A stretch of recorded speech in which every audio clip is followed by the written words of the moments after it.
নমস্কাৰ যোৰহাটবাসী ৰাইজ এটা অনুৰোধ কৰিবলৈকে ভিডিঅ'টো বনালোঁ জুবিন দাক শেষবাৰৰ কাৰণে যোৰহাটলৈ আনিবলৈ বৰ বেছি দিন নাই তাৰ আগতে আমি প্ৰজেক্ট হিউমেনিটি টিমটোৱে কাম এটা হাতত ল'ম বুলি ভাবিছোঁ আপোনালোকে যদি ৰিচেণ্টলি নিমাতী ফালে গৈছে দেখিব নিমাতীখন বহুত বেছি লেতেৰা হৈ আছে যোৰহাটখনত বৰ বেছি চিনিক বিউটি থকা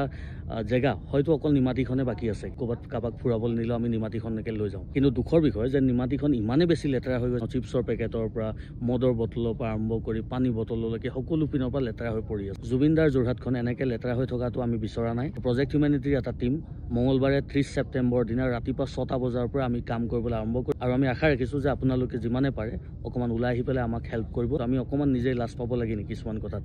যে 4জন মানুহ যদি যায় কিবা এটা পাৰ্টিকে যিখিনি বস্তু ৱেষ্ট থাকি যায় তাতে পেলাই থৈ গুচি আহোঁ আমি হয়তো জুবিন দাই য'তেই আছে আমাক চাই আছে আৰু তেওঁ এই কামখিনি কৰা দেখিলে হয়তো ভাল পাব তো আশা ৰাখিছোঁ আপোনালোকে আহি আমাক অকণমান হেল্প কৰি দিব 30 ছেপ্টেম্বৰ ৰাতিপুৱা 6টা বজাৰ পৰা আৰম্ভ কৰিম আৰু 10টা 11টামান বজালৈকে আমি চাফা কৰি থাকিম